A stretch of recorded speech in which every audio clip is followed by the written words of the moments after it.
Hey, happy Friday, everyone. This is David at Tea Fanatic, and hope everybody's doing well and keeping warm if you're in a cold place like me, where it is definitely below 20 degrees Fahrenheit. So anyway, yes, again, happy Friday. I am here to do a review on two new teas I just received yesterday from Simpson Vail Tea, and the two that I'll be reviewing today are their apricot black tea and their root beer black tea. So first I'm going to start off with the apricot, which I have here. This out of the way. So this is their apricot black tea. It is very, very simple. It is literally just black tea and apricot flavoring and marigold. And so I brewed it up hot in my Nordic mug here, my little apple Nordic mug, which I love. And I did it for 3 minutes, as they suggested on the tin. Normally I would do 5 minutes for new tea, but they suggested 3, so I did 3. I did it unsweetened. The dry leaf note is very, very, very, very reminiscent of like if you opened up a bag of dried apricots, which I happen to love. It has that nice sweetness to it, not like sugary sweetness, just that dried apricot sweetness to it. The liquor is a really nice, kind of a rusty brown color. The liquor definitely doesn't smell too sweet, which is nice. Definitely get the black tea, a little bit of that black tea and astringency smell in there.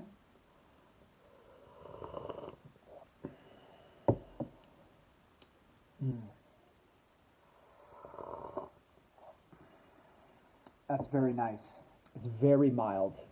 Very, very mild. You get the black tea as soon as it hits your tongue, and then as you swallow it, you get that little hint of apricot in there. Definitely not an overwhelming taste, which is fine. I could see myself enjoying this just plain. I can see myself sweetening this with either honey.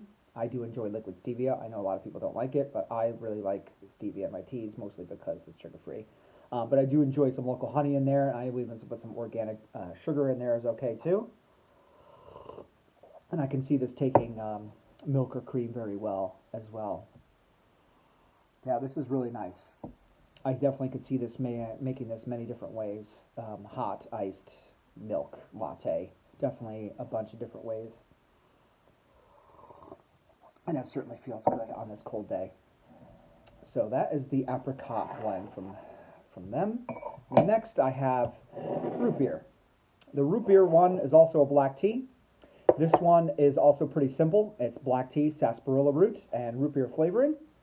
And it really does smell like root beer. More of that natural root beer, almost reminiscent of those root beer gummies that we used to have as a kid. You know, open up a bag of those or have a, that's what it reminds me of. But it definitely has that nice sarsaparilla root flavoring in it. So this one I actually made 2 ways today. I figured do it a little bit more fun. I did it hot and plain, which I'm going to try now, and then I'll show you what I did after that. So, cheers. Let's try this for the first time. Definitely can smell the root beer flavor. Definitely can smell the sarsaparilla. Black tea's coming through as well. And by the way, I also did this one 3 minutes as it recommended on the package as well. And this is just hot and plain.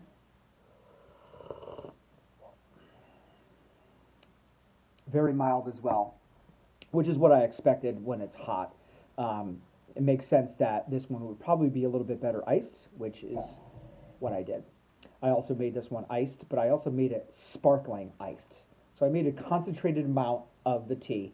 So I did 4 scoops, 4 perfect spoonfuls of the tea, which is the David's perfect spoonful, which is 2.5 teaspoons. So I multiplied that by 4, steeped it in 4 ounces of water, added some liquid stevia to it, about 4 drops or so, and I let it steep for 3 minutes as recommended, and then I topped it over ice, and then I topped off the rest of it with plain sparkling water.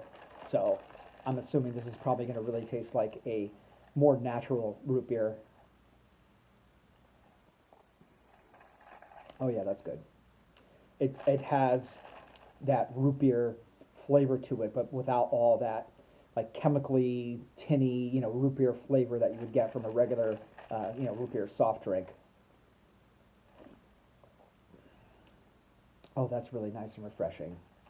If you're a fan of root beer, but not like overly sweet root beer, I would definitely recommend this and definitely do it over ice. I could definitely see making this as an ice latte as well, or making this and putting a scoop of vanilla ice cream in there. That would be fantastic, making your own homemade root beer float. Heck, you probably could just top this with some whipped cream and call it a root beer float too. Make some homemade whipped cream, keep it natural. Oh, that's really good. Yeah, I could definitely drink this all day. I'm going to revisit this apricot again because it's given a minute for it to cool down, and a lot of times when tea is really hot, you can't really get the full flavor of it. Cleanse my palate first, take the second sip. Yeah, as it's cooled down, I could definitely get more of the apricot notes out of this, and the smell is definitely much more there now that it's cooled down. I'm gonna try this root beer again as well. Oh yeah, yeah. Now that it's cooled down for a minute or two, I'm definitely getting the flavors more.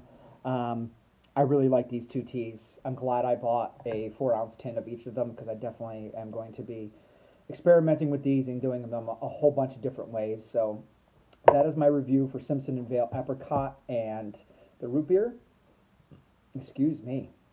All that seltzer. Maybe belch. I do not edit my videos. Well, what you see is what you get here.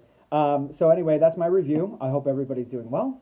Happy Friday. Be well, be safe, and I'll see you next time. Bye.